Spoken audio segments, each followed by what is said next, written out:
I told my boss he was incompetent. Now I'm fired. Did I go too far?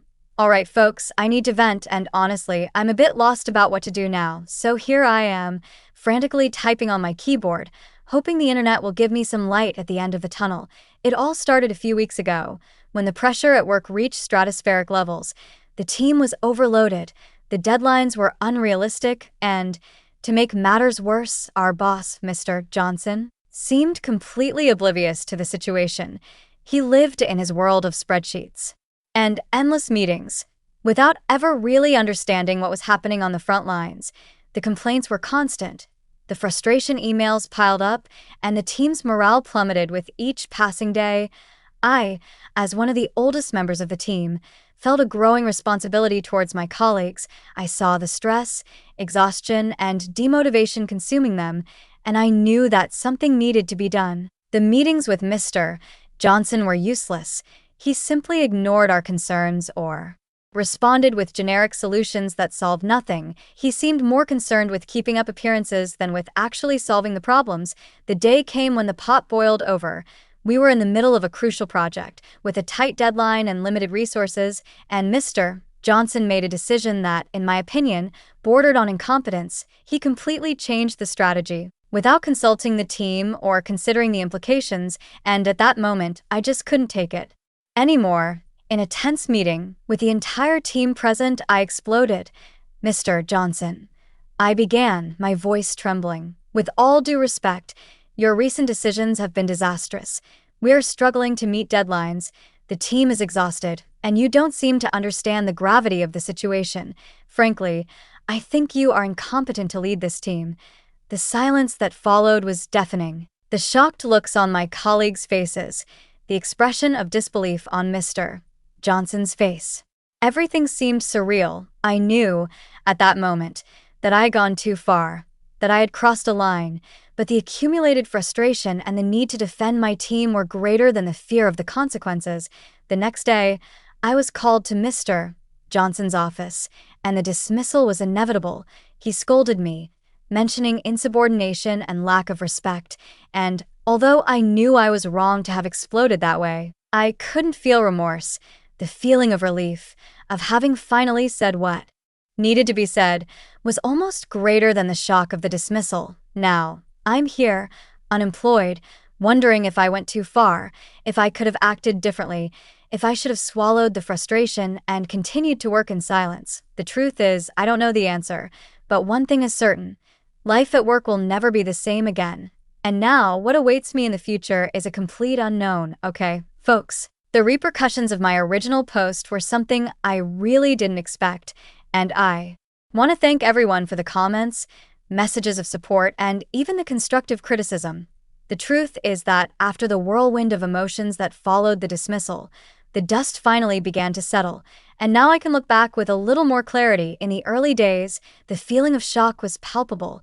The dismissal came like a bolt from the blue, catching me completely off guard. Disbelief mixed with anger, frustration, and, of course, a piercing fear of the future. Sleepless nights became the norm, anxiety consumed me, and the feeling of failure haunted me. The reaction of the people around me was quite varied. Some friends and family supported me unconditionally, saying that I had done the right thing, that I deserved something better, and that life had great things in store for me. Others, on the other hand, expressed concern, saying that I had been impulsive, that I needed to have thought about the consequences, and that, perhaps, I had burned important bridges. The pressure to find a new job was enormous. The bills don't wait, and the prospect of being unemployed for a long time was terrifying. I started sending resumes frantically, participating in interviews that seemed more like interrogations, and with each refusal, the frustration increased. The feeling of rejection was constant, and self-confidence was disappearing. I began to question my skills, my qualifications, and even my sanity. Every day, I felt more discouraged and demotivated. With each interview, hope diminished and the shadow of doubt loomed over me.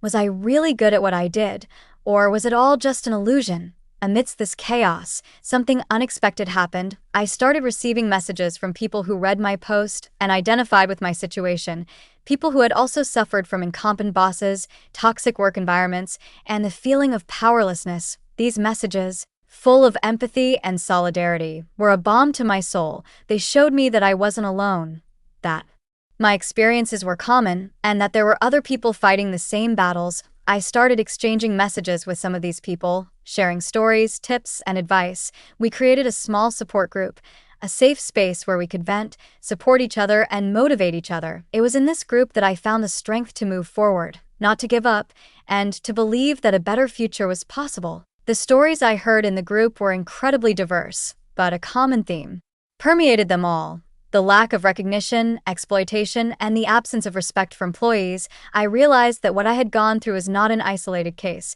but rather a reflection of a systemic problem, a problem that needed to be addressed. In addition, the repercussions of my post opened some doors for me. I received invitations to participate in interviews on podcasts and YouTube channels, where I could share my story and discuss issues related to the work environment, leadership, and mental health. These experiences were incredibly gratifying. They gave me the opportunity to express my opinions, to connect with other people, and to use my voice to make a difference. In one of these interviews, I met a headhunter who, after hearing my story, offered me a job opportunity in a company that valued transparency, communication, and the well-being of its employees. At first, I was skeptical. After all, after everything I went through, it was hard to believe that there was a place where people really cared about their work. But after a few interviews and conversations with the team, I realized that this company was different. They valued honesty, collaboration, and innovation, and the culture was incredibly positive. I accepted the job offer, and since then, my life has completely changed. I am working in an environment where I feel valued, where my opinions are heard, and where I can grow professionally. There are still challenges, of course, but now I have the tools and support to overcome them. I have learned the importance of defending myself, of setting limits, and of not being afraid to say what I think. I have learned that dismissal, although painful, can be an opportunity to start over, to find a new path, and to build a more authentic and fulfilling life. But the story doesn't end there. The curiosity about what happened to Mr. Johnson, my former boss, still torments me. Did he learn from his mistakes, or did he continue to perpetuate the cycle of incompetence and frustration in the team? Was he held accountable for his actions, or did he manage to get away with it? And what happened to my former colleagues? Are they still there, suffering under his leadership, or did they find a new path? The truth is that, even after finding a new job and rebuilding my life, the memory of that toxic work environment still haunts me, and the need for justice and change remains latent. There is still much to be said about the story, and about the lessons I learned along the way. And what intrigues me most is, what does the future hold for us all? Hey everyone, the saga continues. Get ready for the conclusion of this emotional roller coaster, because the dust has finally settled, and the truth, as always, is more complex than it seems. First of all, I want to thank everyone for the comments, messages, and support. You are amazing. The amount of people who identified with my story was surreal, and knowing that I'm not alone in this fight against incompetent bosses and toxic work environments gave me a strength I didn't even know I had. So, let's get down to business. What happened to Mr. Johnson, my ex-boss, and my former colleagues? Well, the answer isn't as simple as I'd like. At first, after my dismissal, I was obsessed with finding out what had happened to him. I scoured LinkedIn, looked for news, but found nothing. It was as if he had disappeared from the face of the earth. But over time, I started to receive indirect information through former colleagues who were still at the company. Apparently, my departure caused a certain stir. The company's top management was taken by surprise, and Mr. Johnson was called to account. At first, he tried to defend himself, saying that I was a problem employee, that I didn't accept orders, and that I was always creating conflicts. But over time, the truth came to light. The dissatisfaction of the other employees was widespread, and his incompetence was evident. The company then took some measures. Mr. Johnson was transferred to a less strategic position, where he didn't have as much influence over the team, and a new manager was hired to lead my old department. And my former colleagues, how are they doing? Their situation has improved, but not as much as I expected. The new manager was good, but the company culture was still problematic. The lack of recognition, the pressure for results, and the absence of communication continued to be problems. Some colleagues resigned, others adapted, and some even thrived. The truth is that each one reacted in a different way, and there is no single answer to this situation. But what did I learn from all this? First, that justice doesn't always prevail.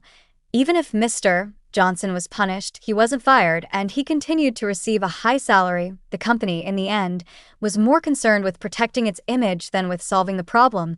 Second, that change takes time. The culture of a company doesn't change overnight. It takes a continuous effort on the part of leadership and employees to create a healthier and more productive work environment. Third, that your mental health always comes first. If you are in a toxic work environment that causes you suffering and prevents you from growing, don't be afraid to leave. Your happiness and well-being are more important than any job. And finally, that your voice matters. Even if you feel insignificant, your opinion can make a difference. By sharing your story, you can inspire other people, alert them to problems, and even provoke changes. And now, what am I doing? Well, as I said, I got a new job at a company that values transparency, communication, and the well-being of its employees. I am working in an environment where I feel valued, where my opinions are heard, and where I can grow professionally. But my journey is not over. I continue to learn, grow, and develop. I am always looking for new challenges and opportunities, and I never stop fighting for a better world. And finally, I want to leave some reflections. If you're going through a similar situation, don't give up. Seek support. Talk to people who understand you.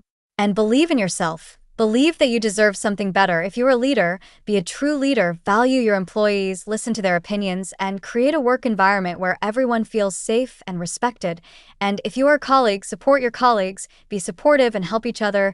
Unity is strength. And finally, the question that remains, did I go too far? Maybe yes, maybe no, but in the end, I don't regret it. I was true to my principles. I defended what I believed in, and I don't remain silent in the face of injustice. And if I could go back in time, I would do it all again.